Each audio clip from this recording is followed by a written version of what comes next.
concept of power, ताकत का तस्वुर. We start with the basic introduction of power. In social sciences and politics, power is the ability to influence, control the behavior of people.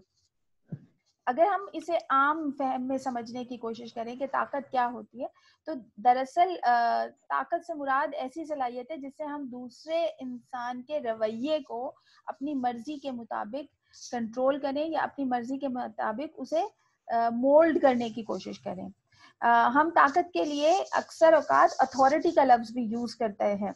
The term authority is often used for power perceived as legitimate by the social structure. इक़्तिदार की इस्तिलाह ऐसी ताकत है जिसे समाजी साख में सरकारी सतह पर इस्तेमाल किया जाता है. यानी अगर आपके पास जो इख्तियार है वो इख्तियार आपको हुकूमत या मुक़्तदिर इदारों की तरफ से दिया गया है, तो ऐसी ताकत के लिए हम अथॉरिटी का लफ्ज इस्तेमाल करते हैं या इक़्तिदार का लफ्ज इस्तेमाल करते हैं. Power can be seen as unjust. देखिए, ताकत को सबसे पहले गैर मुनसिफाना तरीक़ाकार के तौर पे देखा जाता है. ये इस तरीके से हम इसे समझ सकते हैं, अनजस्टिफाइड.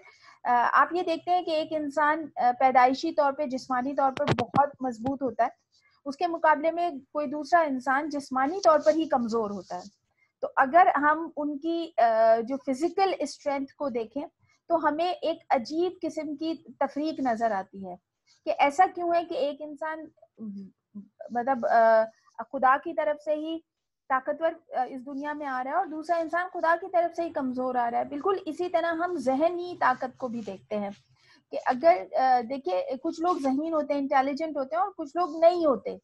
अब अगर हम इस पर्सपेक्टिव में पावर को जज करें तो हमें नजर आएगा कि कहीं ना कहीं इसके अंदर एक अनजस्टिफिकेशन है. ये जस्टिस बेस्ड एलिमेंट नहीं है. अच्छा, ये वाला फिनोमेना है ना कि हम इंडिविजुअल पावर को अगर जज करना शुरू करते हैं तो फिजिकल स्ट्रेंथ जज करते हैं एंड देन हम उसकी मेंटल स्ट्रेंथ को जज करते हैं. इसी तरह हम उसकी जो फिजिकल अपीयरेंस होती है उसको भी जज करें तो हम देखते हैं कि कुछ लोग अमीर हैं, कुछ लोग गरीब हैं, कुछ लोग मुहज्जिब हैं, कुछ लोग मुहज्जिब नहीं है. अच्छा, कुछ लोगों को ऐसे वसाइल बचपन से मिले हैं जिससे वो बहुत सारी चीजों मतलब वो कहते हैं ना सिल्वर स्पून किड होता है, यानी बचपन से अमीर घर में पैदा हो गए, कोई झोपड़ी में पैदा हो गया. अब इसमें उसका क्या कसूर है? अगर हम इन दोनों चीजों को मिला के देखेंगे तो हमें पता चलेगा कि बेसिकली एक्सरसाइज ऑफ पावर जो है it is some kind of a disease in social being. एक इंसान की जो ताकत है वो एक मर्ज की तरह है. मतलब कुछ लोग जो हैं अपनी ताकत का इस्तेमाल करना पसंद नहीं करते, लेकिन हमने देखा है कि कुछ लोगों के पास जरा सी ताकत आती है तो वो एकदम से इस्तेमाल करना शुरू कर देते हैं और वो जब तक दूसरों को दिखा ना दें. अब वो ताकत पैसे की हो सकती है, जिस्म की हो सकती है, सोसाइटी में इज्जत की हो सकती है, जहनी तरक्की की हो सकती है, किसी भी किस्म की हो सकती है. तो हमें इसमें लोगों का रवैया मुख्तलिफ नजर आता है. अब ये क्या ताकत के अंदर ये मसला है या ये मसला इंसान का है? हम ये दोनों चीजें जो हैं आज की क्लास में इसको भी डिस्कस करेंगे. अच्छा, power may be regarded as one of the central concept of political science. It is said that the concept of power hold the same status in the realm of political science as held by the concept of money in the realm of economics. एक चीज होती है ना, देखिए, focal point है power in political science. आपको अच्छे से याद होगा कि पॉलिटिकल साइंस की जो सबसे सिंपल डेफिनेशन है वो है it is a comprehensive study of state and government. Government by itself is a control of power. Whoever hold the control, it means get the power and rule the country. Number one. Number two, अगर हम state को देखें तो रियासत बनती उस वक्त है जब पावर की डिस्ट्रीब्यूशन या पावर की जो सेटिंग है वो सेटल डाउन हो जाती है.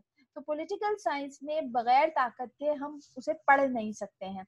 तो इसी वजह से उसे कहा जाता है कि अगर हम सर्कल करें तो सेंट्रल पोजीशन है पॉलिटिकल साइंस में पावर की, बिल्कुल उसी तरीके से जैसे इकोनॉमिक्स में अगर आप दौलत को, वेल्थ को नहीं पढ़ेंगे तो आप इकोनॉमिक्स, माशियात को नहीं पढ़ सकते हैं. So power is the central concept of political science as well as it is a central concept of international relations. International relation is a subdivision of political science. आपको पता ही है कि स्टेट के फॉरेन अफेयर्स जो होते हैं, foreign relations जो होते हैं, वो इंटरनेशनल रिलेशंस होते हैं. एक रियासत के जो बाहरी खारजी ताल्लुकात हैं वो बैनुल अक़वामी ताल्लुकात हैं. तो जब रियासत सियासियात का मौजू है तो उसके बैनुल अक़वामी ताल्लुकात भी सियासियात का ही मौजू होते हैं. और जैसे मैंने कहा कि रियासत का जो सेंट्रल कॉन्सेप्ट है वो है कि how you control the power. So it means how you control the foreign power is the topic related with the international relations. So IR को आप बगैर ताकत के या ताकत को किस तरीके से इस्तेमाल किया जा सकता है उसके बगैर आप पढ़ नहीं सकते हैं. तो इससे आपको ये अंदाजा होना चाहिए कि एक कोर कॉन्सेप्ट है पावर. ताकत जो है वो बैनुल अक़वामी ताल्लुकात का भी बुनियादी अंसर है. हम जो कुछ भी पढ़ते हैं बैनुल अक़वामी ताल्लुकात में, हम देखते हैं पावर क्लैश, हम देखते हैं dispute on certain kind of territory. It means they want to control that particular land surface by using their power. तो फिर ताकत का जिक्र आ जाता है. फिर हम देखते हैं कि एक मुल्क सुपर पावर कहला रहा है, तो कहला ही वो सुपर पावर रहा है, इसका मतलब ये है कि उसके पास ताकत सबसे ज्यादा है. अब हम वीक कंट्री उसको बोलते हैं जिसकी ताकत सबसे कम होती है. हमारी जो डेवलपमेंट का पैरामीटर है, it is also based on different power elements. तो हमें कहीं ना कहीं हर जगह रियासतों में ताकत की गिर्द जो है जिंदगी घूमती हुई नजर आती है. अब आ जाते हैं कि इसका मतलब क्या है. So power is the ability to influence the outcome of events in the sense of having the power to do something. ताकत से मुराद असरअंदाज होने की ऐसी सलाहियत है जिससे वाकयात पर असर पड़े. फॉर एग्जाम्पल, एक जंग हो रही है, किसी ने अपनी वो नॉर्मल कन्वेंशनल वेपन्स यूज कर रहे हैं, अचानक उसने अनकन्वेंशनल वेपन यूज कर लिया. इसका मतलब उसने अपनी ताकत में इजाफा कर दिया. वाकया यानी जंग का जो रुख है वो तब्दील हो गया. अब उसने किसी मुल्क पर हमला कर दिया, मुल्क ने जवाब में उसको नहीं हरा दिया. इसका मतलब क्या हुआ? बज़ाहिर इससे पहले एक मुल्क जीत रहा था, लेकिन उसने कोई गलती की और उस गलती के नतीजे में ताकत का जो इर्तिकाज था वो तब्दील हो गया, यानी पावर का जो डायरेक्शन थी वो चेंज हो गई. बेसिकली ये एक कुछ करने की सलाहियत को हम ताकत कहते हैं. When you use to change the world or when you use to change the particular situation of something, it means you are using the power. अब ये जरूरी नहीं है कि ताकत का मतलब फिजिकल पावर हो. You can use your brain power. आप जहन से भी चीजों को तब्दील कर सकते हैं. इसके लिए जरूरी नहीं है कि आप फिजिकल ही रहते हुए कोई काम करें. मैं आपको आगे चल के इसके एग्जाम्पल्स बताऊंगी तो फिर आपको और बेहतर तौर पे समझ में आ जाएगा. In global politics it include the ability of a country to conduct its own affairs without the interference of other country. So कहीं ना कहीं ये एक इंडिपेंडेंट कंट्री को की पोजीशन या स्टेटस को बरकरार रखने के लिए अहम तरीन अंसर है. जब हम ग्लोबल पॉलिटिक्स की बात करते हैं तो it means we are talking about international relations. आलमी सियासत और आलमी ताकत, आलमी ताल्लुकात एक ही चीज है. तो अगर एक मुल्क दूसरे मुल्क की बात सुनने के लिए तैयार नहीं है या फिर उसे जरूरत नहीं है, दोनों सूरतों में वो एक इंडिपेंडेंट स्टेचर पे आके खड़ा हो जाता है. जब भी वो ये काम करता है, ये इस बात का सबूत होता है कि वो इतना ताकत रखता है कि वो किसी भी मुल्क के सामने अपना पॉइंट ऑफ व्यू पेश कर सकता है. सो it is somewhere, it is an ability of being independent in the world. So आपको अगर दूसरे मुल्कों के जोर जबरदस्ती या उनकी मदाखलत से बचना है तो आपको इतना ताकतवर होना पड़ेगा कि वो आपके मामलात में मदाखलत ना कर सकें. तो बेसिकली ये एक सलाहियत है. It is the ability of a person to fulfill his desire or to achieve his objective. देखिए, पहली बात आप याद रखिए कि जब हम इंटरनेशनल रिलेशंस पढ़ते हैं तो हम अमूमन इंडिविजुअल को नहीं पढ़ते. लेकिन क्योंकि state is the expansion of an individual, इसलिए कहीं ना कहीं आपको इंडिविजुअल पावर को भी डिस्कस करना पड़ता है। एक शख्स की ताकत ही आगे चलकर एक रियासत की ताकत बनती है, एक शख्स की सलाहियत ही बड़ी होकर फिर एक मुल्क की सलाहियत में तब्दील होती है। तो एक शख्स के अंदर ऐसी सलाहियत जिससे वो अपनी ख्वाहिशात को पूरा कर सकता है या वो अपने मकासद को हासिल कर सकता है, तो वो उस इंसान की ताकत या सलाहियत कहलाती है। दोनों सूरतों में इससे मुराद ताकत या पावर ही ली जाएगी। In general, power is to involve bringing about of an action by someone against the will or desire of another. देखिए, एक तो ताकत ये है कि आपकी जो ख्वाहिश है आप उसे मेहनत करें और अपनी ताकत के बलबूते पर यानी अपनी मेहनत के बलबूते पर आप उसे हासिल कर लें। एक ये है कि आपके अंदर इतनी ताकत है कि आप किसी और को उसकी ख्वाहिश या उसकी जरूरत या उसके ख्वाब को पूरा ना होने दें। अब इसमें पॉजिटिव और नेगेटिव पावर जरूर आ सकती है, अग्रेसिव और पैसिव पावर हो सकती है। पैसिव पावर ये है कि आप अपने लिए काम करें, अग्रेसिव पावर ये है कि आप दूसरे को उसका काम नहीं करने दे रहे।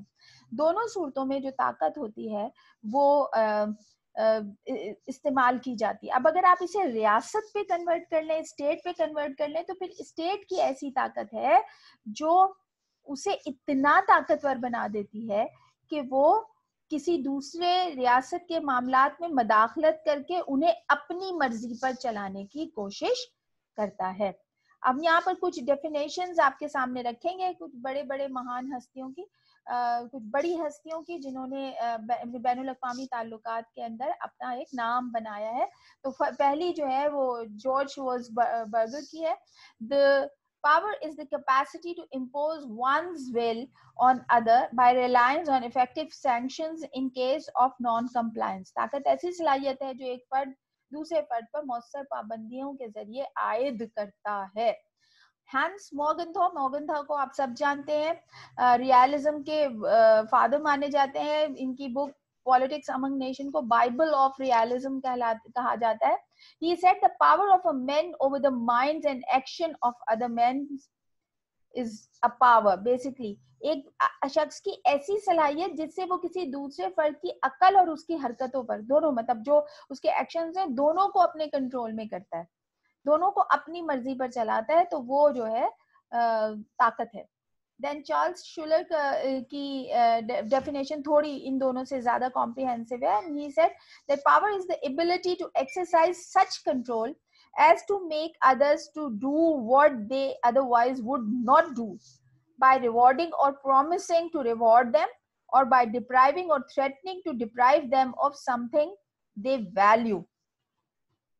बेसिकली ताकत से मुराद ऐसी सलाहियत का इस्तेमाल है जिसके जरिए किसी भी दूसरे को इस तरह कंट्रोल किया जाए जिसका उसके बगैर होना नामुमकिन हो। इसी तरह किसी को कोई एजाज देने या इसका वादा करना या किसी को कमतर करना या ऐसी चीज के छीनने का डर पैदा करना है जो इसके लिए बहुत अहम है। बुनियादी तौर पर ये आपकी एक सलाहियत है, और अगर मुल्क के एतबार से देखें तो मुल्क की एक सलाहियत है। फॉर एग्जाम्पल, पाकिस्तान को जरूरत है कि अमेरिकन पाकिस्तान को सुपर कंप्यूटर्स दें। पाकिस्तान ने उन्हें उसके पैसे दे दिए कि हम, मतलब डील हो गई। अचानक अमेरिका को ये लगा कि वो उन्हें पाकिस्तान को वो कंप्यूटर्स नहीं देने चाहिए। उन्होंने पैसे भी लिए हुए, कंप्यूटर भी नहीं दे रहे। अब बिगाड़ लो, आप उनका क्या बिगाड़ सकते हो? तो वो इतने ताकतवर हैं कि वो ये कर सकते हैं और आप उनको ये करने से नहीं रोक सकते। तो वो आपकी ख्वाहिश को पूरा भी नहीं होने दे रहे और आपको अपनी मर्जी पर चला भी रहे हैं। सो इसे कहते हैं एबिलिटी इन इंग्लिश, उर्दू में सलाहियत, और इन पावर ऑफ इन्फ्लुएंसिंग अदर। हमने अभी थोड़े दिन पहले देखा कि हमने इतना सब कुछ किया, अमेरिका ने फिर हमें धमकियां दे दी और फिर हमें कहा कि हमने नहीं किया। जवाब में इमरान खान ने उनको ये बताया कि ओसामा बिन लादेन जो है वो मरा नहीं था, वो शहीद हुआ था। तो उससे एक नई डिबेट का आगाज हो गया। लेकिन पाकिस्तान ने दिखाया कि हम भी ताकतवर हैं, हम इतने भी गए गुजरे नहीं है कि तुम हमें कुछ भी कहो हम तुम्हारी बात मानने लगे। तो बेसिकली हमारी सलाहियत बताती है कि हमारे अंदर कितनी आगे बढ़ने की या अपनी ख्वाहिश को पूरा करने की हिम्मत है। अगर हम इस अंदाज से समझें तो हम ताकत का लफ्ज अंग्रेजी में 3 चीजों के लिए इस्तेमाल करते हैं। सिंपल, फर्स्ट तो पावर ही है। Power means the ability to influence another person. Then second one is the influence या असरअंदाज होना है. ऐसा the process of affecting the thoughts, behavior and feeling of another person. It is basically based on individual, but हमने देखा है कि state to state relation में भी एक इन्फ्लुएंस का एलिमेंट जो है वो इस्तेमाल होता है. तो ये ऐसा है जो ये ऐसी आपकी क्वालिटी है जिसके जरिए आप दूसरों के ना सिर्फ रवैये पे असरअंदाज होते हैं और उनकी अंदर जो मौजूद जज्बात होते हैं, इमोशंस हैं, आप उनको भी चेंज कर देते हैं. इसको समझने के लिए हम ये समझ सकते हैं कि जैसे अगर आप देखते हैं कि अक्सर लोग जो होते हैं वो बहुत सारे लोग ऐसे होते हैं जो कमाल के डिसीजन मेकर्स होते हैं और वो बहुत जल्दी फैसला कर लेते हैं. फिर कभी कभी उनके अंदर बोलने की सलाहियत ऐसी होती है कि वो ऐसा लगता है कि जहाँ जो बात वो कर रहे हैं वो उन्हीं के सामने हुई है, तो वो दूसरे को मैनिपुलेट करना शुरू कर देते हैं और ऐसे लोग प्रोपेगेंडा करने में बहुत ही इफेक्टिव माने जाते हैं. कुछ लोग बहुत जोर जोर से चीख चीख कर बोलते हैं ताकि दूसरे पर असर पड़े और वो उनकी बात को ज्यादा बेहतर समझे. हालांकि जोर से बोलकर गलत बात सही नहीं हो जाती है, लेकिन क्योंकि उससे कुछ लोग जो है वो मुतासिर होते हैं तो लिहाजा वो उस तरीके कार को इस्तेमाल करते हैं. इसी तरह रियासतें भी प्रोपेगेंडा मेथड को इस्तेमाल करती हैं टू इन्फ्लुएंस अदर. किसी को, जैसे उसामा बिन लादेन पूरी दुनिया के लिए दहशतगर्द बन गया क्योंकि अमेरिका के पास इतनी इन्फ्लुएंसिंग पावर थी कि उन्होंने पूरी दुनिया के सामने उसे दहशतगर्द बनाया और दुनिया ने उसे एक्सेप्ट भी कर लिया. Last one is the authority. जैसे मैंने आपको पहले भी कहा कि it is an official power, so it is the right to influence another person. ये भी एक तरीके से है तो दूसरे शख्स पर असरअंदाज होना ही है, मगर जिस हक से वो असरअंदाज हो रहे हैं वो उन्हें सरकारी तौर पर या लेजिटिमेट बेसिस के ऊपर मिला हुआ होता है.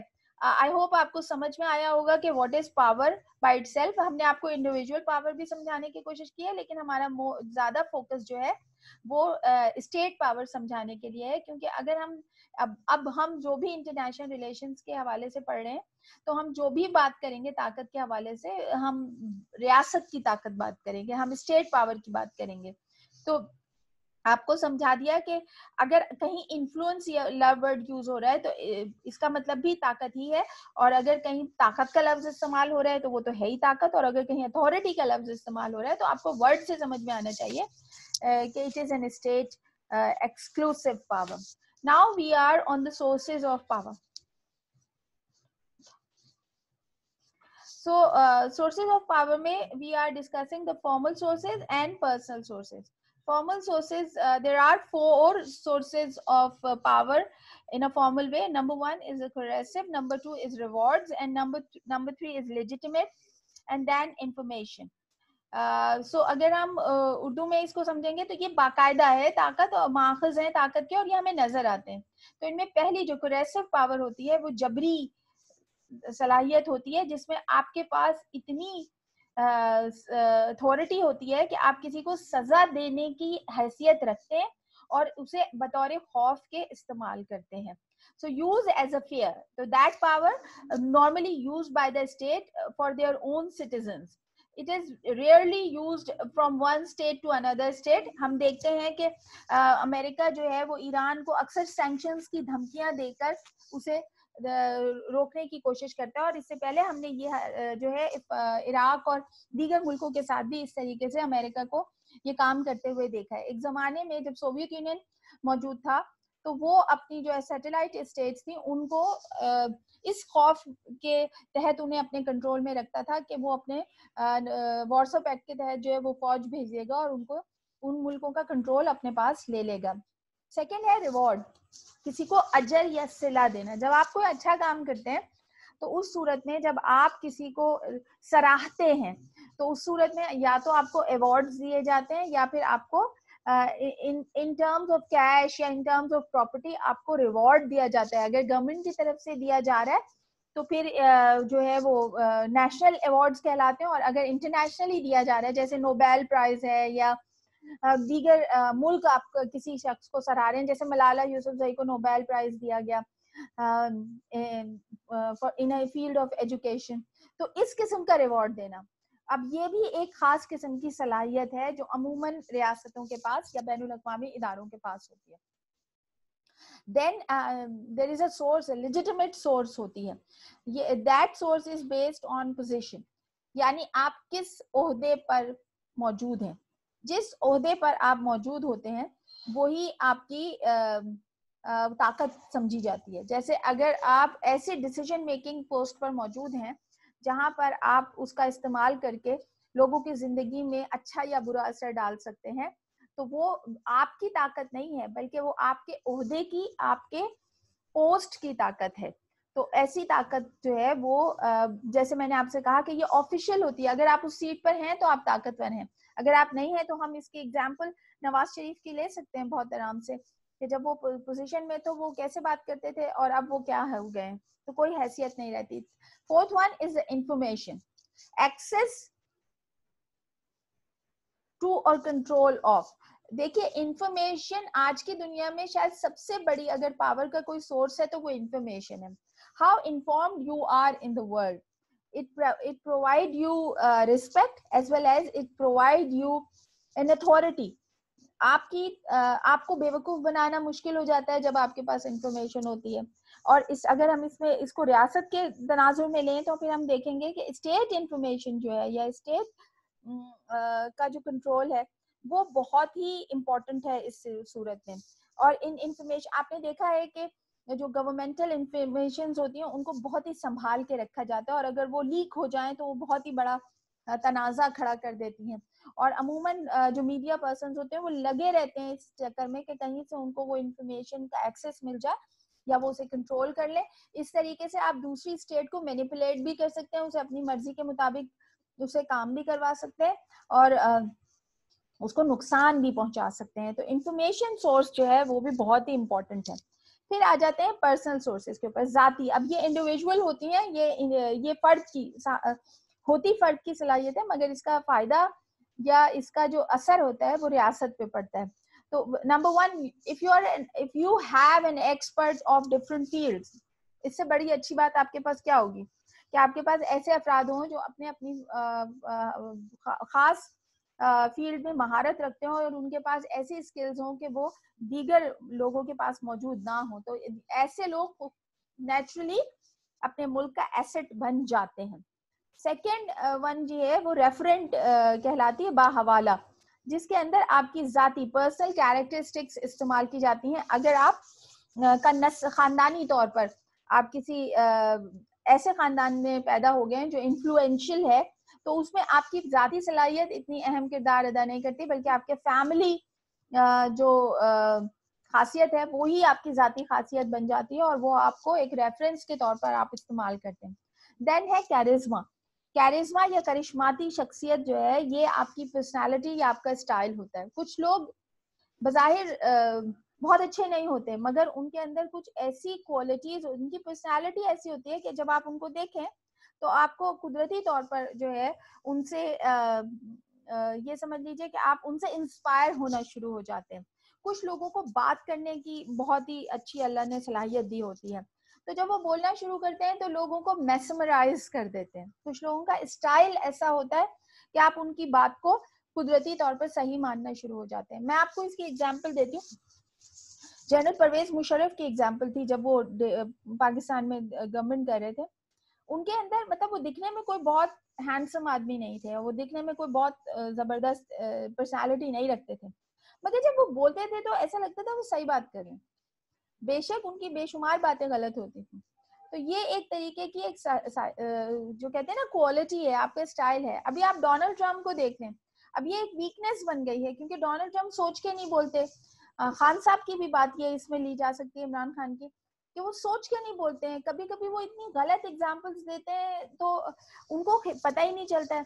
तो एक तरीके से आपकी जो पर्सनालिटी होती है और आपका जो स्टाइल होता है वो आपकी फेवर में भी जाता है और वो आपको जो है नुकसान भी पहुंचाता है। ये दोनों तरीके से हो सकता है। सो जो सोर्सेज ऑफ पावर हैं वो जैसे मैंने आपको बताया कि दो किस्म की हैं, फॉर्मल सोर्सेज हैं और पर्सनल सोर्सेज हैं। दोनों तरीके की जो ताकत माखज है या ताकत जहां से अखज की जाती है, उसमें हमें जो चीज सामने नजर आती है वो ये कि इनमें से हर एक चीज को मुस्बत और मनफी, पॉजिटिव और नेगेटिव इस्तेमाल किया जा सकता है।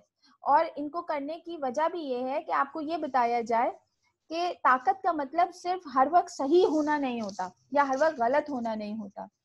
आप उसे जिस तरीके से यूटिलाइज कर रहे हैं वो चीज आपके बेनिफिट में, यानी आपके लिए इम्पोर्टेंट और आपके लिए अनइम्पोर्टेंट हो जाती है।